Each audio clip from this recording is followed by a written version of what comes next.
Vamos abrir as nossas Bíblias no Evangelho de Mateus, capítulo de número 2, a partir do verso 13. Eu acho que há não muito tempo eu preguei sobre esse mesmo texto. Talvez algumas coisas ditas sejam repetidas e outras não. Mateus 3, a partir do versículo de número 13. Mateus 3, a partir do verso de número 13. Diz assim a palavra de Deus: Então veio Jesus da Galileia ter com João junto do Jordão para ser batizado por ele. Mas João Batista, opunha-se-lhe, dizendo: Eu careço ser batizado por ti, e vens tu a mim? Jesus, porém, respondendo, disse-lhe: Deixa por agora, porque assim nos convém cumprir toda a justiça. Então ele o permitiu. E sendo Jesus batizado, subiu logo da água, e eis que se lhe abriram os céus, e viu o Espírito de Deus descendo como pomba e vindo sobre ele. E eis que uma voz dos céus dizia: Este é o meu Filho amado, em quem me comprazo. Podeis assentar. É interessante, irmãos, o relato aqui de Mateus, que diz que quando Jesus foi para ser batizado por João Batista, no primeiro momento, se opôs a fazê-lo, porque o batismo de João era para os pecadores contritos, para os que tinham pecado de que se arrependerem. Mas Jesus não tinha pecado. O Verbo encarnado nem sequer herdou o legado de corrupção que era transmitido de pai para filho desde o pecado de Adão. Adão transmitiu sua corrupção aos seus descendentes. Mas Jesus não veio enquanto homem de uma linhagem horizontal. Ele não veio por uma concepção natural, o que o faria herdeiro também das sequelas da queda de Adão. Mas o Espírito Santo, de maneira miraculosa, gerou-lhe um corpo no ventre da Virgem. E Jesus, enquanto homem, veio ao mundo como Adão foi criado no início, saído das mãos de Deus, sem nenhuma mácula. É verdade que Jesus foi tentado ao longo de toda a sua vida, como Adão o foi. Mas, diferentemente de Adão, Jesus não transgrediu e nem pecou, porque veio como o justo para morrer pelos injustos. João Batista, o precursor da vinda de Jesus, batizava exatamente dizendo às pessoas que se arrependessem, selassem simbolicamente o arrependimento no ato público do batismo, em preparação para o Salvador, para o Messias que havia de revelar-se. Então não apenas João Batista pregava para que as pessoas se arrependessem de seus pecados, algo de que Jesus não precisava, mas João Batista os batizava para deixá-los apercebidos, para que pudessem reconhecer o Messias quando ele se manifestasse. E agora o próprio Salvador põe-se na fila com os que vão ser batizados, como se fosse um deles. Mas João Batista o reconhece. E é nessa hora que oferece oposição. Ele diz: Eu careço de ser batizado por ti, eu é que sou um pecador. Por mais santo que João fosse, ele sabia que tinha pecado de que se arrepender ou de que necessitar de expiação. Por isso ele disse: eu é que deveria ser batizado por ti, e tu vens a mim. Essa colocação de João, irmãos, revela todo o coração do Evangelho. A mensagem cristã, ela não é uma entre outras. Ela é completamente diferente de toda e qualquer mensagem religiosa. Por isso, Karl Barth, um teólogo do século XX, chegou a fazer a seguinte oposição. Ele disse: o cristianismo não é propriamente uma religião. A mensagem do Evangelho difere do que pregam todas as religiões, porque as religiões pregam alguma forma de o homem chegar até Deus, ir a Deus, alguma ascese, penitência, obras, algum tipo de liturgia, cerimônia, algum tipo de esforço moral para chegar a Deus, para ganhar aceitação diante de Deus. Mas a mensagem cristã diz que Deus é que veio a nós. Não é o homem tentando chegar a Deus, o que se apregoa no cristianismo, mas é Deus vindo ao homem. Paulo diz na segunda carta aos Coríntios: Deus estava em Cristo, reconciliando consigo o mundo. João diz: não que nós tenhamos amado a Deus, mas antes foi Ele que nos amou primeiro. Deus prova o seu amor para conosco, diz a Bíblia, no fato de ter Cristo morrido por nós, sendo nós ainda pecadores. Portanto, não fomos nós que ascendemos, foi Deus que desceu a nós. A Bíblia diz é o contrário. Ela diz que todos pecaram, destituídos estão da glória de Deus, não há um justo, nenhum sequer, não há quem entenda, não há quem busque a Deus, mas todos se extraviaram. Talvez alguém replique: pastor, isso não é tão verdade. Há pessoas procurando Deus em várias religiões, sim, mas elas estão procurando Deus forjado por sua própria imaginação, a própria imagem do homem, um Deus concebido de acordo com o artifício da imaginação humana, um Deus que lhes possa aprovar os caminhos. Isso a Bíblia chama de idolatria. O homem mantém, mesmo caído em pecado, sua natureza religiosa. Mas como a queda corrompeu o homem por inteiro, corrompeu também a natureza religiosa. Corromper a natureza religiosa não é subtrair do homem o impulso religioso, é colocá-lo na direção desviada. O homem é um inventor de ídolos, dizia João Calvino. Daí tantas religiões e deuses que os homens inventam, mas que não são esses deuses, nenhum deles, o Deus verdadeiro, Criador dos céus e da terra.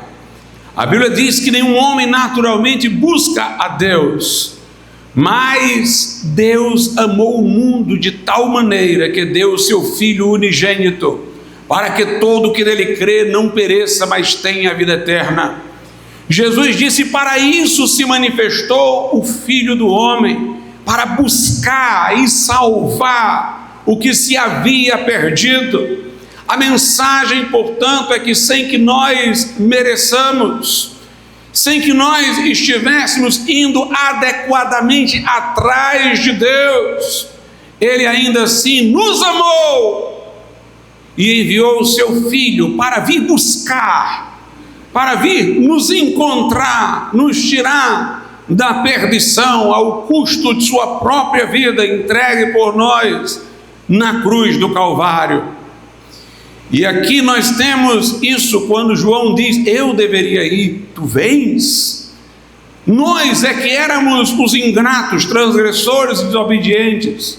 Nós é que nos tornamos infiéis a Deus. Nós é que deveríamos procurar a reconciliação, mas foi Deus que veio à nossa procura. C.S. Lewis uma vez disse que ele, quando converteu-se, meditou, que pensava estar buscando a Deus, mas descobriu que Deus estava buscando a ele o tempo todo. E então ele disse: eu pensava que era o caçador, mas eu descobri que era a caça. Era Deus que estava à procura de mim. E nós vemos que Jesus foi com facilidade ao encontro dos pecadores. Ele disse: o médico não veio para os sãos, mas para os doentes. E eu vim não para os justos, mas eu vim chamar pecadores ao arrependimento. Os fariseus zombavam de Jesus, dizendo que ele não poderia ser quem afirmava sê-lo, porque entrava na casa de pecadores, porque comia, bebia com os pecadores. Mas ele viera exatamente para resgatar os pecadores. E os fariseus eram pecadores também, sendo que em sua hipocrisia religiosa assim não se classificavam. E aos outros que tinham alguns pecados mais antissociais é que eles reputavam como pecadores. Nós temos, meus irmãos, um episódio narrado na Bíblia em que Jesus está na casa de um fariseu e uma mulher que era prostituta cai aos pés de Jesus, lavando seus pés com suas lágrimas, enxugando-os com os cabelos e beijando incessantemente os pés de Jesus. E o fariseu cogita no seu coração: se este homem fosse santo, se este homem fosse profeta, saberia quem é essa mulher para não permitir a ela tanta intimidade, tanta proximidade. Mas Jesus, que ouve os pensamentos do seu coração sem que ele os tenha trazido à boca, reprova aquele fariseu. Jesus diz: eu entrei na tua casa, tu não me lavaste os pés, não me deste ósculo, ou seja, um beijo. Mas esta mulher, desde que aqui entrei, não cessa de lavar os meus pés com suas lágrimas, de enxugá-lo com os cabelos, não cessa de beijar os meus pés. E ela tem esta devoção porque recebeu um perdão glorioso, porque exatamente viveu esta vida dissoluta que você sabe, e a quem muito é perdoado, muito ama. E Jesus havia dito à mulher: perdoado te são os teus pecados. Meus amados irmãos, quando nós lemos estas passagens, nós vemos que hoje em dia os romanistas, os católicos romanos, com os seus discursos, se aparentam com esses fariseus, porque eles dizem: quem é você para ir diretamente a Jesus? Você é um pecador, você tem que se socorrer de um santo que vai interceder por você. Você tem que se abrigar em Maria para que ela possa interceder por sua vida. Eu vi até uma vez o padre Paulo Ricardo, dizer que nós protestantes somos orgulhosos porque achamos que podemos ir a Deus diretamente. Mas na verdade, irmãos, é Deus que veio a nós diretamente em seu Filho Jesus. Na verdade, dizer que nós somos pecadores e que não podemos chegar diretamente a Deus, precisamos de intermediários, é a mentalidade dos fariseus que queriam que aqueles pecadores só chegassem a Deus através de seus sacerdotes, seus mestres.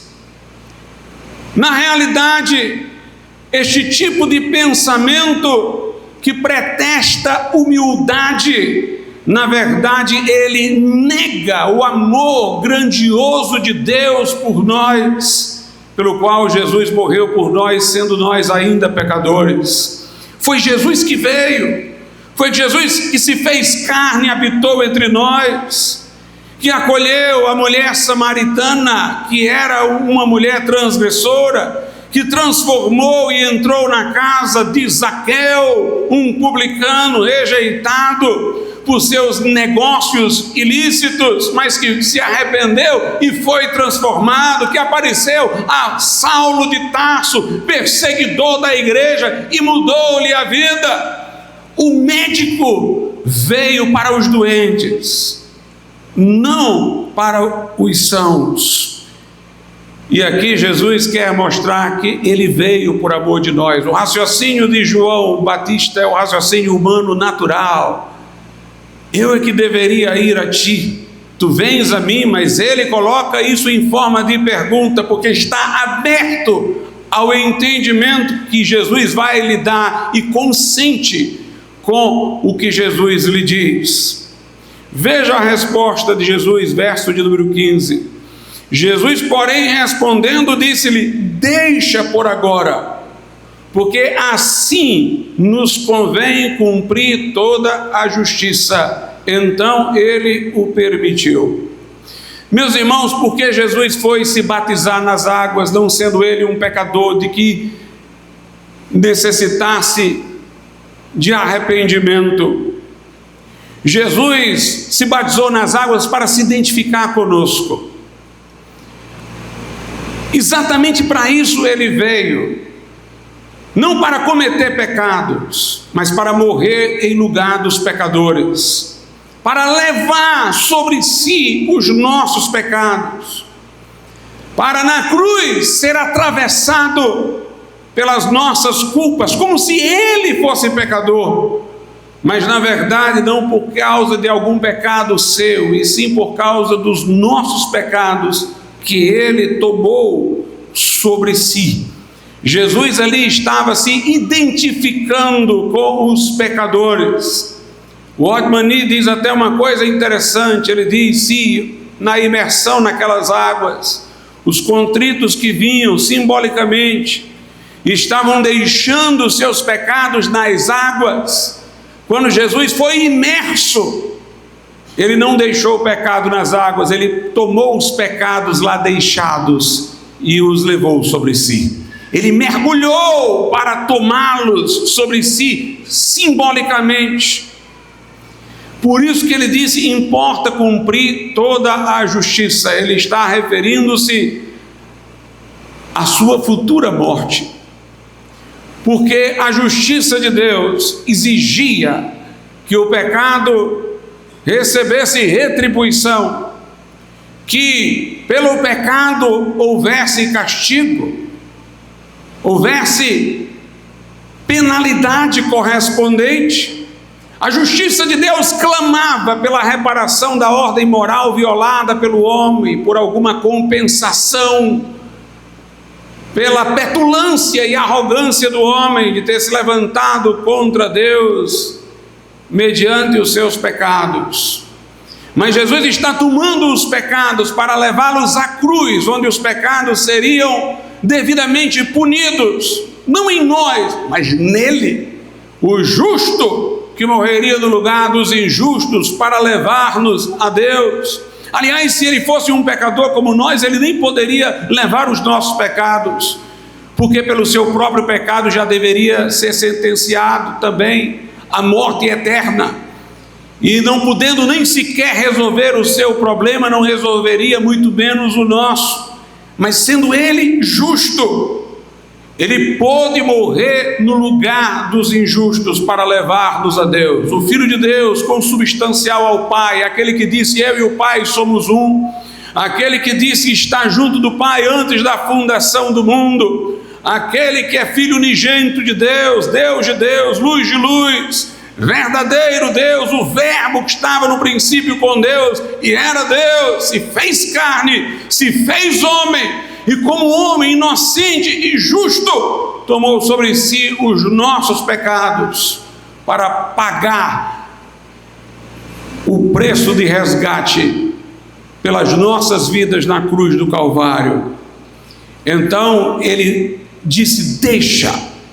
Isso é para cumprir a justiça, isso é para que eu me identifique com os pecadores, isso é para revelar que os pecados dos homens serão levados por mim ao madeiro, ao lugar da punição, da execução. para que a culpa seja expiada, para que a ofensa seja compensada e para que possa haver perdão para os pecados.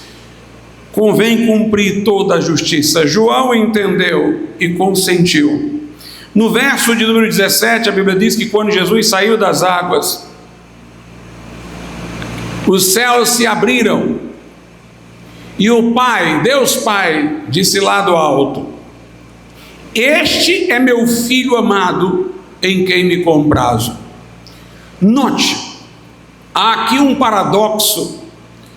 Ao mesmo tempo que Jesus tomava simbolicamente os nossos pecados sobre si, o Pai estava dizendo que o próprio Jesus não tinha pecado. Este é meu filho, em quem me comprazo. Nele eu só tenho deleite, nele eu só tenho prazer.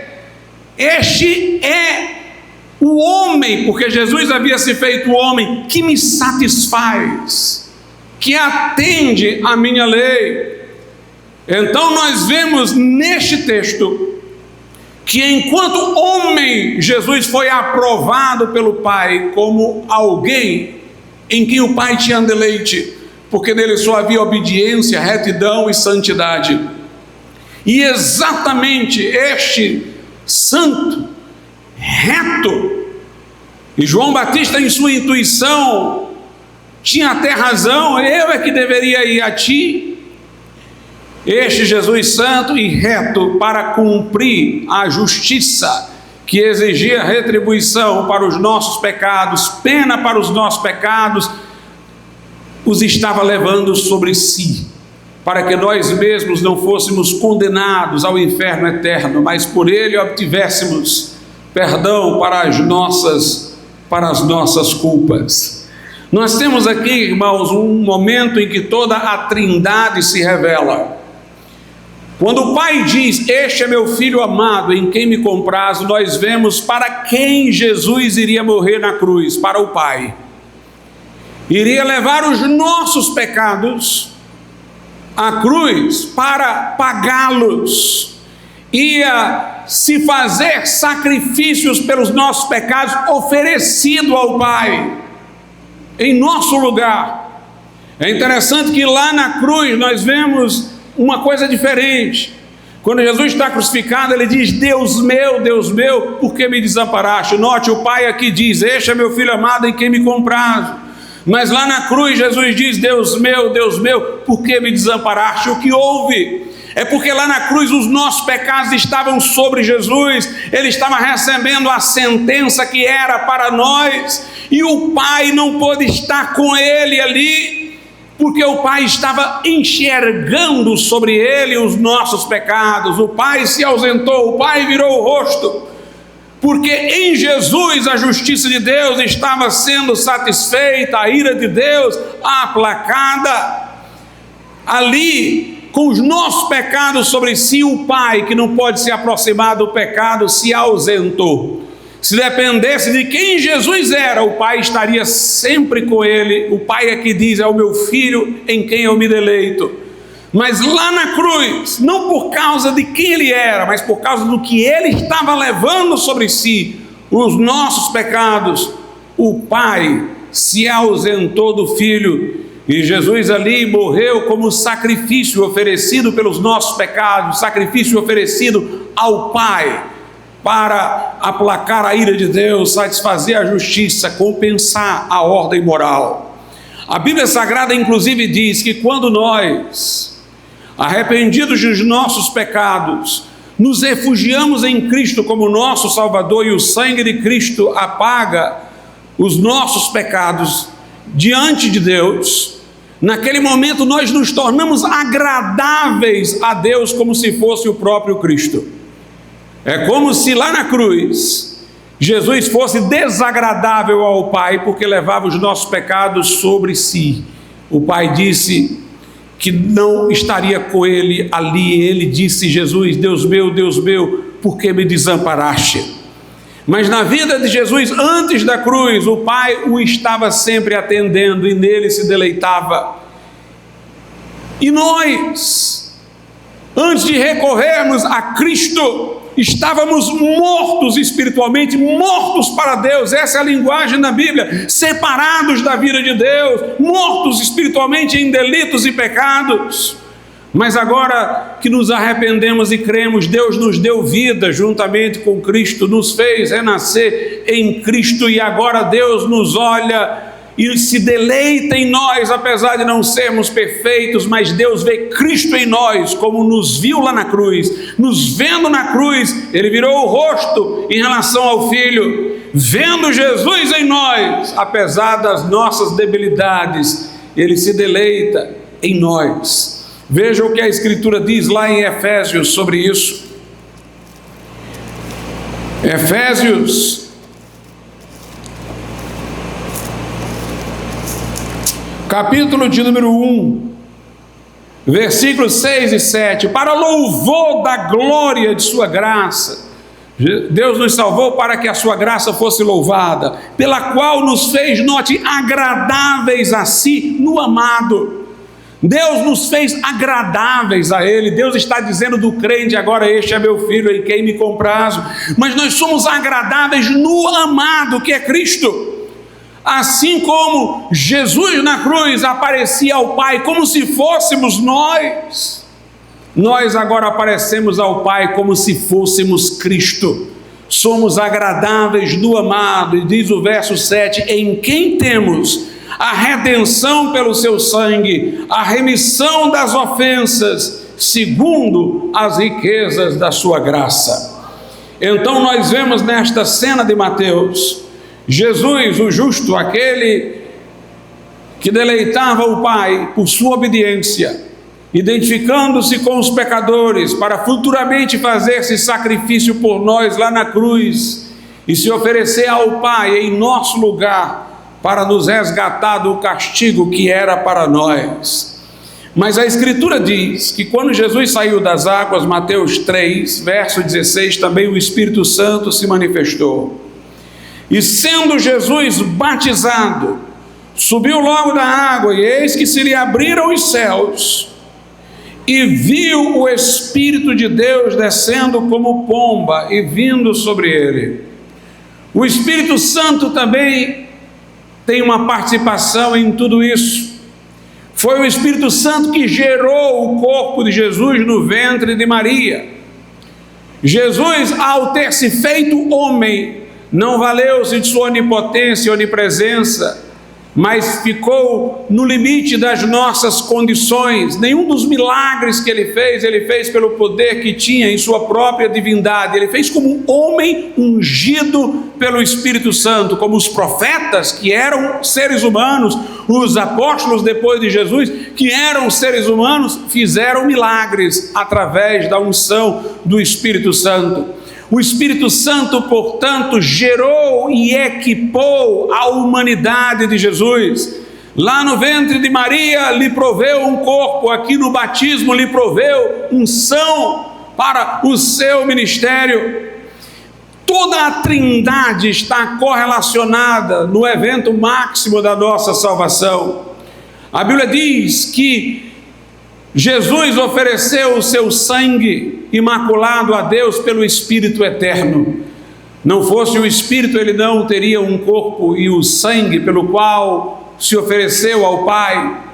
Portanto, o Espírito Santo deu a Jesus um corpo, ungiu sua humanidade física, e Jesus se fez sacrifício por nós, oferecido ao Pai. João Batista entendeu isso quando uma vez, apontando para Jesus, disse: eis o Cordeiro de Deus, que tira o pecado do mundo. No Velho Testamento, animais como cordeiros eram oferecidos a Deus no templo, em sacrifício pelos pecados do povo através de um sacerdote.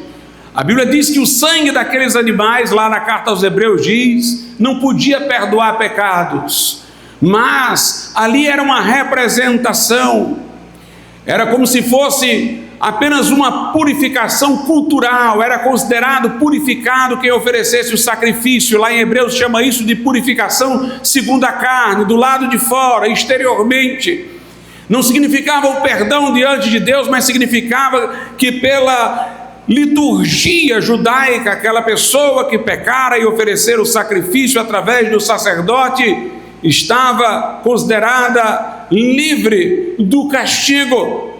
Pois bem, João Batista, quando disse de Jesus, eis o Cordeiro de Deus que tira o pecado do mundo, ele estava trazendo à mente esses sacrifícios do Velho Testamento, que eram oferecidos no templo através de um sacerdote. Jesus é o sacrifício, Jesus é o Cordeiro de Deus que tira o pecado do mundo. Mas nessa obra o Espírito Santo está atrás e o Pai está na frente. O Espírito Santo gera o corpo de Jesus, Jesus vive na obediência, o Espírito Santo equipa Jesus com dons como homem para realizar o seu ministério, e Jesus no final se oferece ao Pai. Portanto, há no evento da cruz ali uma participação do Pai, do Filho e do Espírito Santo, de toda a Trindade. O Pai recebe o sacrifício, Jesus oferece o sacrifício, e o Espírito Santo deu a Jesus um corpo para oferecer em sacrifício. Nós temos uma outra verdade aqui, porque nós poderíamos nos perguntar: pastor, se você disse que no Velho Testamento, no templo, era oferecido um animal em sacrifício pelos pecados do povo através de um sacerdote, quem é o sacerdote? O próprio Jesus. Por isso que ele ressuscitou e entrou no céu levando seu próprio sangue derramado na cruz. Ele é o Cordeiro e ele é o sacerdote.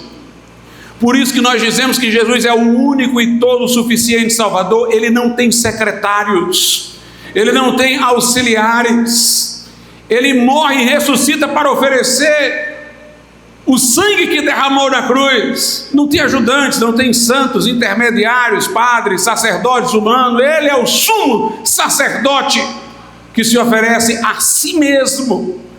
E aqui nós temos isso também nesse texto de Mateus.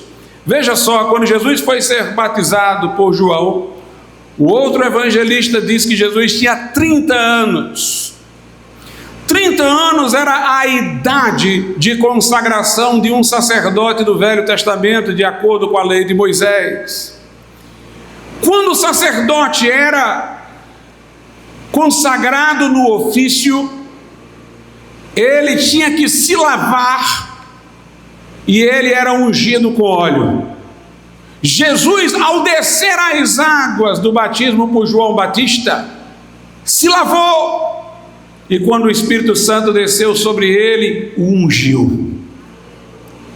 Isso aconteceu quando ele tinha 30 anos.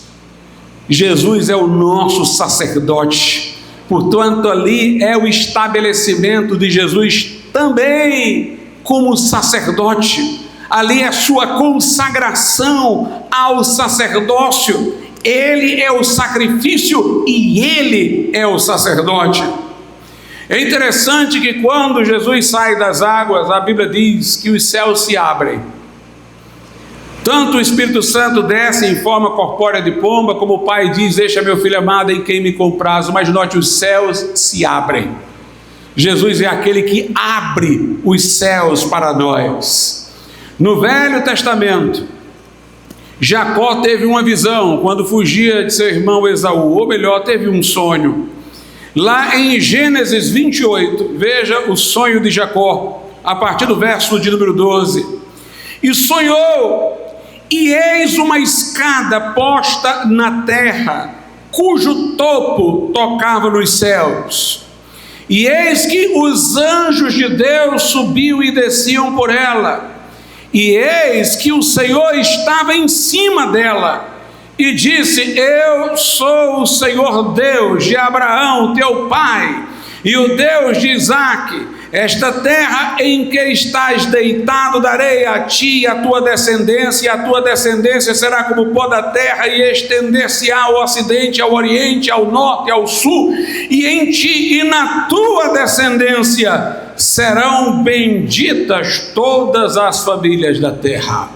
Jacó, enquanto estava dormindo, teve um sonho e viu uma escada que unia céu e terra. Meus irmãos, essa escada representa Jesus. Jesus torna-se o caminho entre a terra e o céu.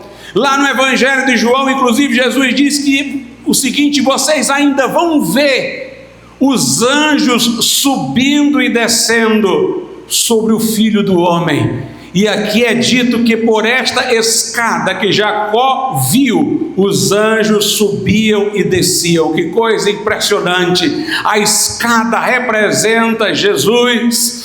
E é dito na promessa que Deus faz a Jacó que nele e em seu descendente, que é Cristo, seriam abençoadas todas as famílias da terra. É uma promessa messiânica, é uma promessa de que por meio daquele que viria da linhagem de Jacó, haveria porta de salvação para aquelas pessoas. Jesus, quando estava saindo das águas, os céus se abriram, porque Ele é a escada que une os céus e a terra. Naquele momento o Espírito Santo desce, o Pai fala dos céus. Se há uma porta para o céu, esta porta é o Senhor Jesus. Se há um mediador entre Deus e os homens, um intermediário entre Deus e os homens, entre a terra e o céu, este é o Senhor Jesus. Veja o que Jacó disse quando ele acordou, versículo 17.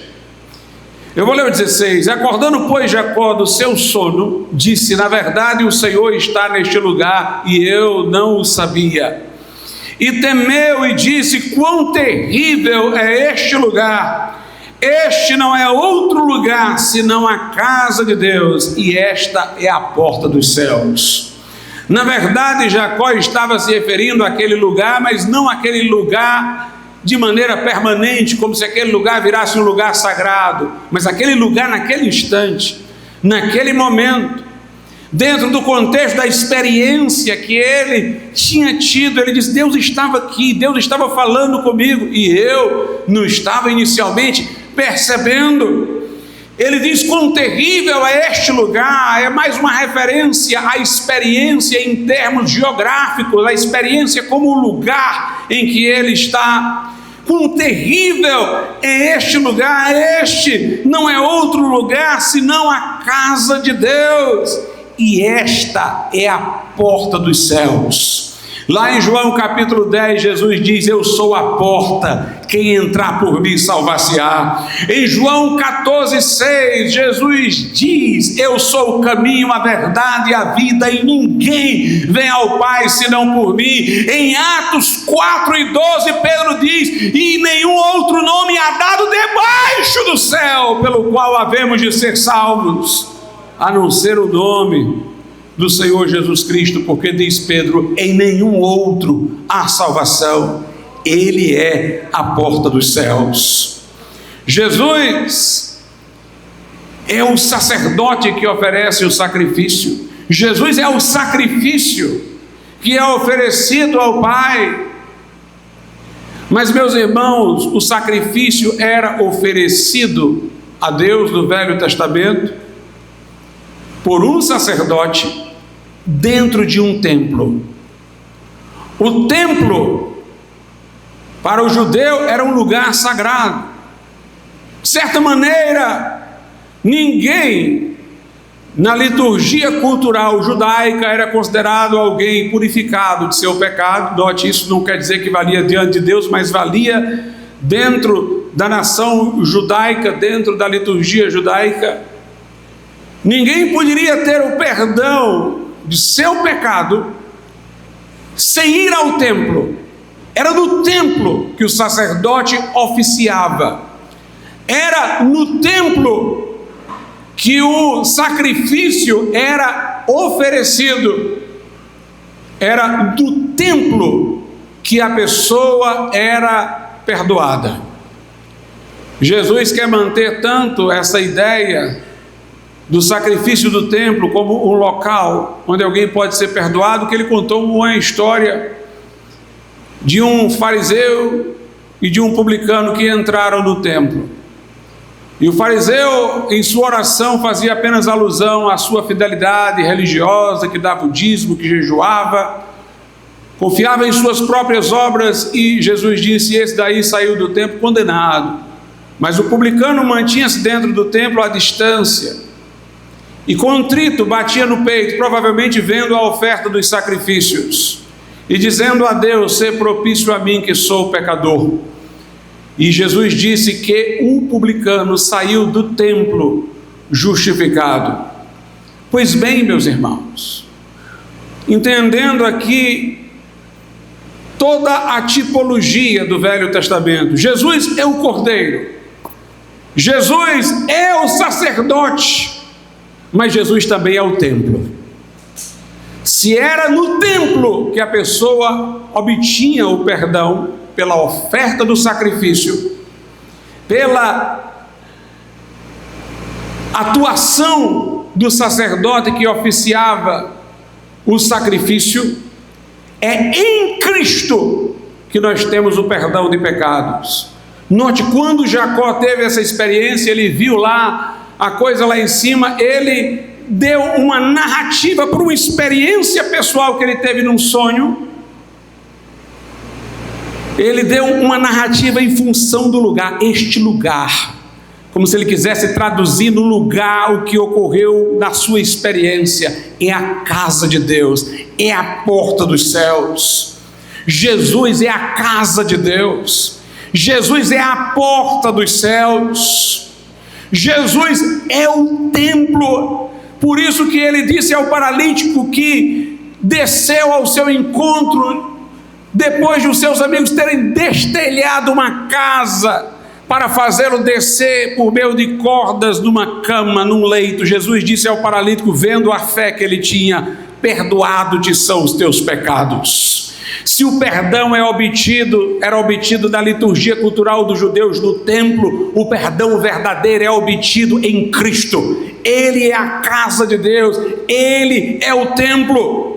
Veja o que a Bíblia Sagrada diz lá no Evangelho de João, João capítulo 2.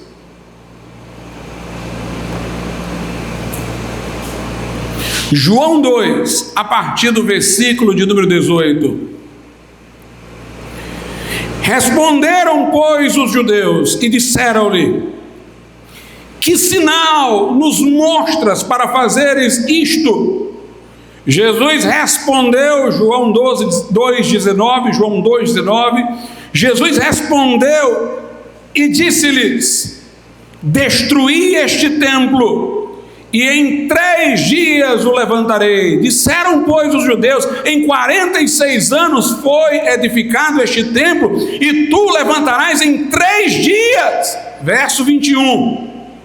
Mas ele falava do templo do seu corpo. Quando, pois, ressuscitou dentre os mortos, os seus discípulos lembraram-se de que lhes dissera isto, e creram na Escritura e na palavra que Jesus tinha dito.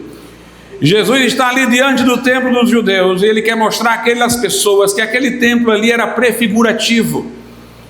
Não é o verdadeiro lugar da habitação de Deus, antes era no corpo de Jesus. Jesus é Deus encarnado, a Bíblia diz em Colossenses, nele habita corporalmente toda a plenitude da divindade.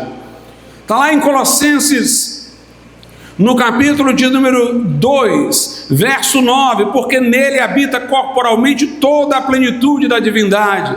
No interior do templo dos judeus, em tempos em que o povo estava mais próximo de Deus, aparecia uma manifestação da glória de Deus dentro do templo, uma luz, lá no lugar mais interior do templo, no lugar santíssimo, a presença de Deus de alguma forma luminosa aparecia, mas era só uma forma, era temporário. Mas em Jesus não tem só uma forma ou uma temporariedade. Jesus é Deus encarnado, por isso que diz em Colossenses, nele habita corporalmente toda a plenitude da divindade. Ele é o templo de Deus em sentido máximo. Jesus olhou para aqueles judeus e disse: destruí o templo, e em 3 dias eu o reconstruirei. E aqueles judeus pensavam que era o templo físico, aquele templo de Salomão, que ali na verdade tinha passado por novas realizações, e a última de Herodes. E eles disseram: nós demoramos tantos anos para construir isso, tu vai reconstruir em 3 dias. Mas ele falava de seu corpo, que seria destruído na cruz, mas ressuscitaria ao 3º dia. Mas note que ele falou de si como o templo. Ele é o sacrifício, ele é o sacerdote, ele é o templo. Ele é tudo que diz respeito à nossa salvação. Lá no Evangelho de Mateus, nós temos o seguinte: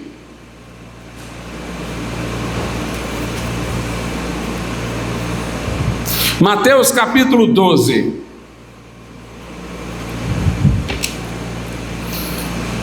a partir do verso de número 4, veja o que Jesus disse. Como entrou na casa de Deus, está se referindo a Davi, eu vou ler o 3, fica melhor. Ele, porém, lhes disse: não tendes lido o que fez Davi quando teve fome, ele e os que com ele estavam, como entrou na casa de Deus e comeu os pães da proposição, que não lhe era lícito comer, nem aos que com ele estavam, mas só aos sacerdotes? Ou não tendes lido na lei que aos sábados os sacerdotes no templo violam o sábado e ficam sem culpa? Pois eu vos digo que está aqui quem é maior do que o templo. Entendam, Jesus tinha curado uma pessoa no sábado. Jesus curava pessoas no sábado. Os discípulos de Jesus escolheram alimento no dia de sábado. Os fariseus estavam indignados porque, de acordo com a lei nacional, o sábado deles era um lugar que não poderia ter nenhum ofício ou trabalho. Mas Jesus quer mostrar a eles que o mandamento do sábado do Velho Testamento tinha limitações. E todos esses mandamentos litúrgicos tinham limitações. Jesus disse: olha, também foi dito que ninguém poderia mexer nos pães da proposição que ficavam dentro do templo, só os sacerdotes.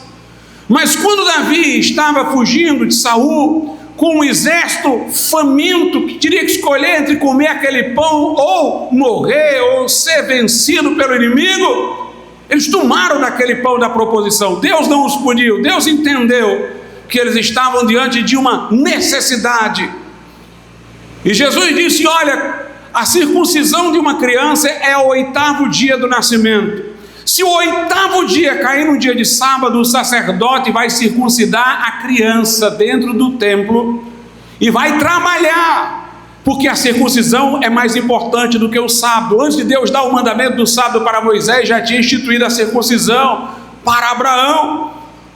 Jesus está mostrando, irmãos, que dentro da liturgia do templo tinha regras e exceções. O templo era para tornar o pão sagrado, mas ele está mostrando que isso não é absoluto, porque Davi pôde comer do pão. Dentro do templo era para haver toda a estrutura guardiã do sábado, mas se o 8º dia de nascimento de uma criança fosse num sábado, o sacerdote violava dentro do templo o sábado e circuncidava. Jesus está mostrando o templo de vocês, portanto, ele tem essas exceções, não é o templo definitivo. O templo definitivo é Jesus. E Jesus está dizendo: eis aqui quem é maior do que o templo, porque nele não tem exceções, meio termos, ajustes. Em Jesus é tudo exato e perfeito. Jesus diz: está aqui quem é maior do que o templo. Ele não é apenas aquilo que o templo prefigurava, ele é maior do que o templo. Ele não é só prefigurado no cordeiro que era oferecido, ele é o sacrifício maior do que o de cordeiro. Ele não é apenas prefigurado pelos sacerdotes da lei, mas ele é o sacerdote supremo, porque não tem sucessores, não morre para dar lugar a outro, ressuscitou para ser para sempre. O sacerdote da lei oferecia sacrifício pelos pecados do povo, céu e pelos céus, mas Jesus não teve pecado para oferecer sacrifício por si, mas ofereceu apenas para nós. Não entrou no templo feito por mãos humanas, mas entrou no próprio céu, não com sangue de touros, de bodes, de ovelhas, mas com o seu próprio sangue, não para conseguir um perdão litúrgico dentro de uma cultura particular, mas para nos obter uma eterna redenção. Ele é o templo, Ele é o sacrifício, Ele é o sacerdote, dele nós temos perdão de pecados e salvação. Dentro do templo que havia, lá no lugar santíssimo, a parte mais recôndita do templo, onde o sumo sacerdote entrava apenas uma vez por ano, tinha uma caixa de madeira chamada de arca. Nas pontas, duas figuras de querubins sem nome. Ninguém diga que aqueles querubins eram para serem reverenciados ou cultuados. Moisés não disse: esse aqui é Miguel, esse aqui é Gabriel. Eles eram adornos, com finalidade ilustrativa que eu vou já dizer. Não se dava nome àquelas imagens daqueles querubins nas pontas daquela caixa de madeira. A tampa da caixa era chamada de propiciatório. Dentro da caixa estavam as tábuas da lei que continham os 10 mandamentos. E por sobre aquela caixa, entre os querubins, aparecia aquela luz da manifestação da glória de Deus, quando Deus estava aprovando o povo. Note, essa arca representa Jesus. A igreja romana exagera tanto que diz que a arca é Maria, mas a arca é Jesus. Dentro da arca estava o quê? As tábuas com os 10 mandamentos, a palavra de Deus. Jesus é a palavra de Deus revestida de humanidade. A arca representa o corpo de Jesus. Dentro da arca a palavra, fora aquela arca que era a caixa. Nele habita corporalmente a plenitude da divindade. Jesus é o verbo, é a palavra de Deus que estava com Deus no princípio e era Deus, e a palavra se fez carne e habitou entre nós. Aquela arca ali representava o verbo encarnado, Cristo.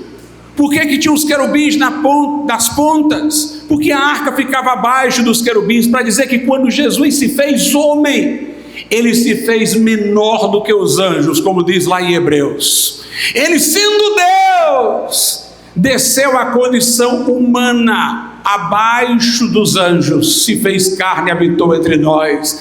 A tampa sobre aquela caixa era chamada de propiciatório, que quer dizer algo ligado ao aplacamento da ira de Deus. Aquela tampa representava os nossos pecados, que ele tomou sobre si. Ele se fez abaixo dos anjos para levar os nossos pecados. E Deus aparecia onde? Acima da arca, acima do propiciatório, entre os querubins, indicando que a presença de Deus só é possível para as nossas vidas, através de Jesus, o verbo que se encarnou, que levou os nossos pecados sobre si, a tampa, o propiciatório, para morrer na cruz em nosso lugar. Só há acesso à presença de Deus acima da arca, em Jesus, no sacrifício que Jesus Cristo fez por cada um de nós. Quando nós estamos dentro do templo, nós estamos sob o efeito do sangue de Jesus, que perdoa todos os pecados. Mas nós estamos também sob o efeito da palavra de Deus que estava lá dentro da arca. A palavra de Deus nos transforma. Não apenas Jesus nos perdoa os pecados por seu sangue, ele muda as nossas vidas pela palavra de Deus. A palavra é comparada a uma semente que floresce, dela sai vida. Esta palavra é viva e eficaz, é mais penetrante que espada aguda de 2 gumes. A Bíblia diz, o apóstolo Paulo diz: eu não me envergonho do evangelho, desta mensagem, esta palavra. Este evangelho é o poder de Deus para a salvação de todo aquele que crê. Em João 15:3, Jesus diz: vós estáis limpos pela palavra que vos tenho falado. lavado. Em Efésios 5:26 diz que nós fomos lavados com a lavagem da água pela palavra. Tiago diz que nós fomos gerados de novo pela palavra da verdade. Pedro diz que nós nascemos de novo, não de semente corruptível, mas de semente incorruptível, que é a palavra de Deus, a qual é viva e permanece para sempre. Mas assim como foi o Espírito Santo que encarnou a palavra, trazendo Jesus à humanidade, é o Espírito Santo que encarna a palavra em nós, mudando as nossas vidas, gravando nos nossos corações. É o Espírito Santo que une a nossa natureza à palavra de Deus, que nos regenera, que nos transforma para sermos uma nova vida. Jesus não somente perdoa pecados e faz saber que os seus pecados foram perdoados.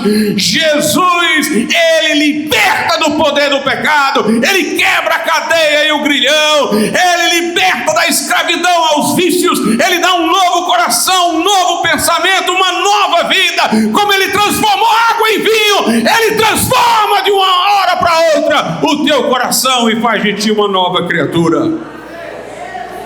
Aquele que está em Cristo, note, é como se Cristo fosse uma habitação, ele é o templo. Aquele que está em Cristo, nova criatura é. As coisas velhas já passaram e eis que tudo se fez novo. Mas dentro do templo não tinha só o sangue do sacrifício para perdão dos nossos pecados, a palavra para a santificação das nossas vidas, mas tinha a glória de Deus.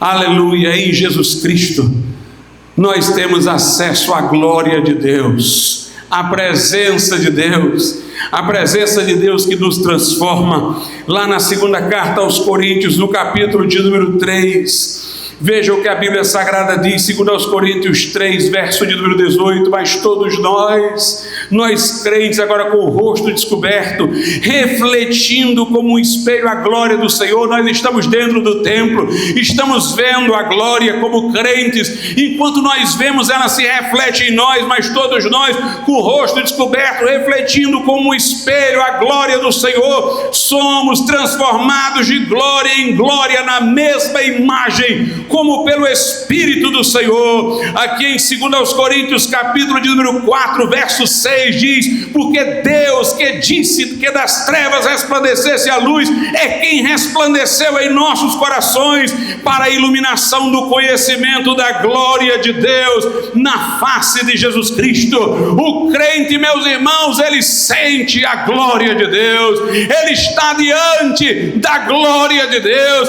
É assim que somos transformados de glória em glória. Deus para nós não é um Deus agora distante, é um Deus perto.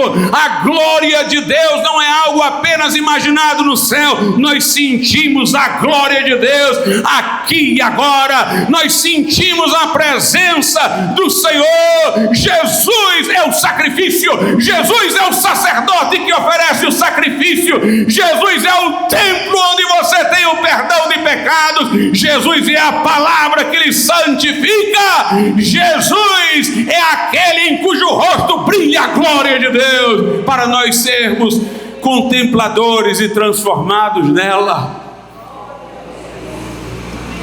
Se quiserem inventar uma outra Bíblia, inventem, mas nessa Bíblia aqui só tem Jesus, só tem Jesus. Ele é a arca da aliança, é no seu rosto que brilha a glória, é pelo seu sangue que nós temos a remissão de pecados.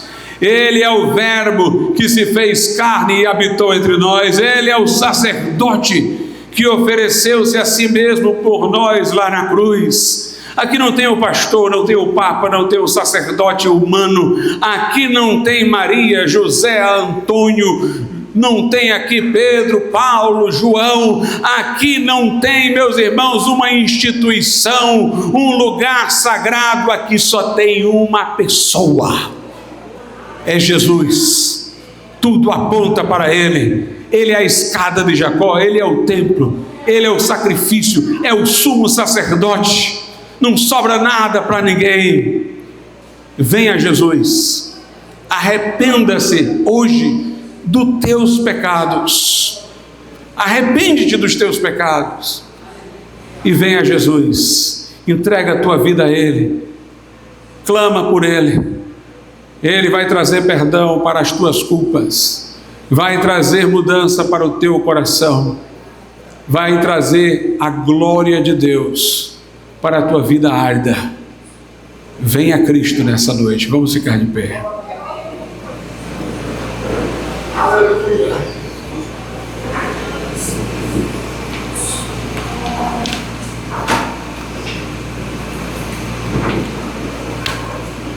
Aleluia.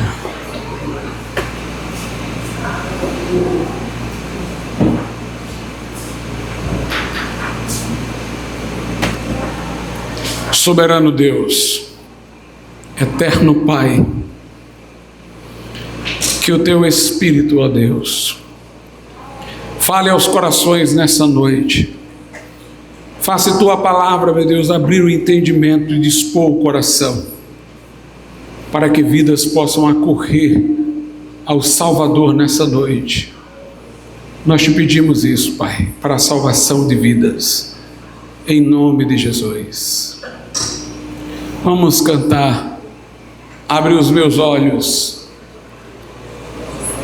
eu quero ver Cristo, estender minhas mãos em fé e tocar em suas vestes.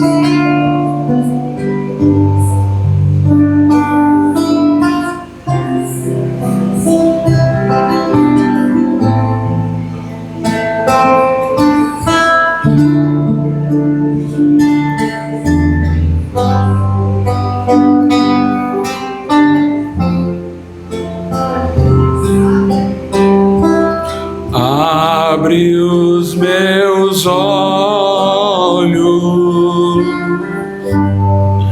eu quero ver Cristo,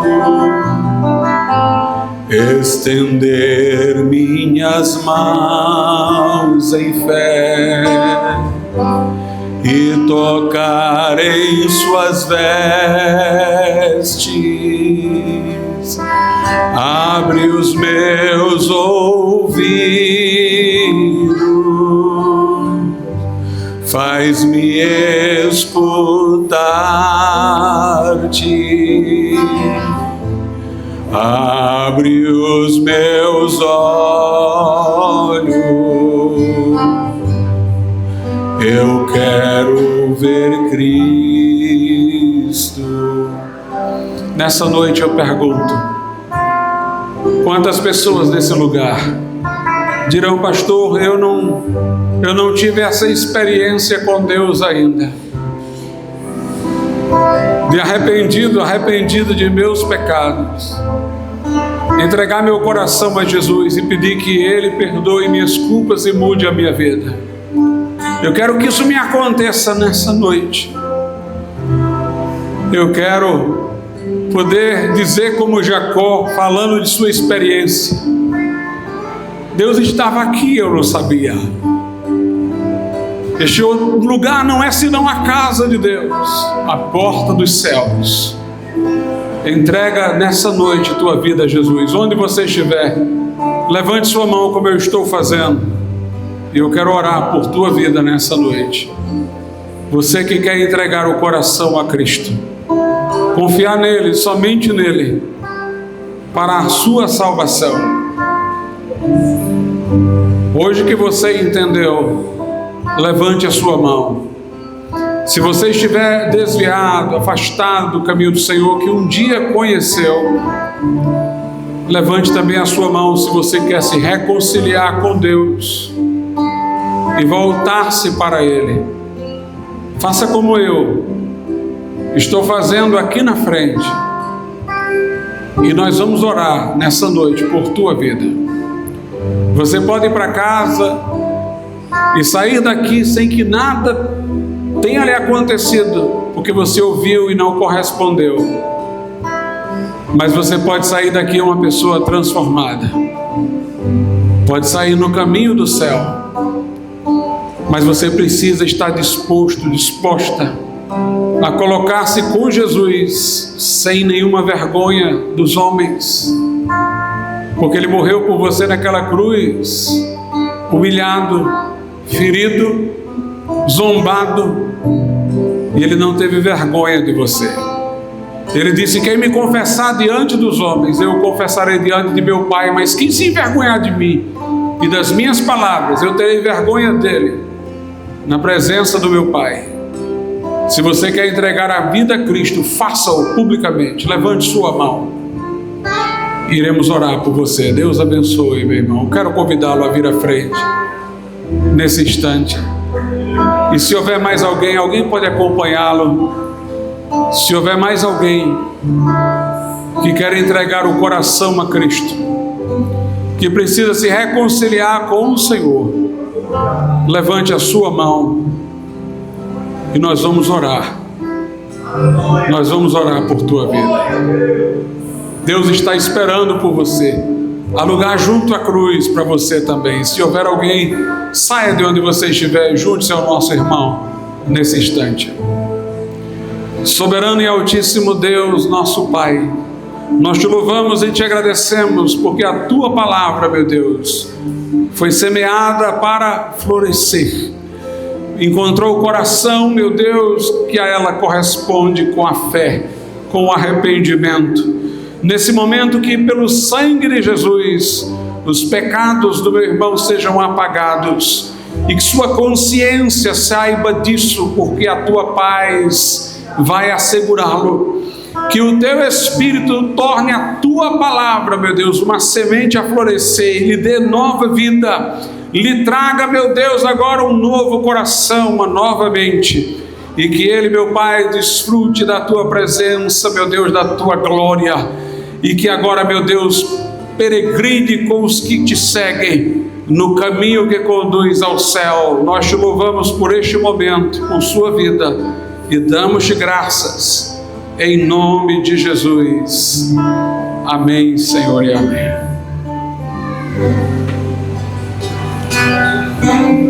Uma pergunta.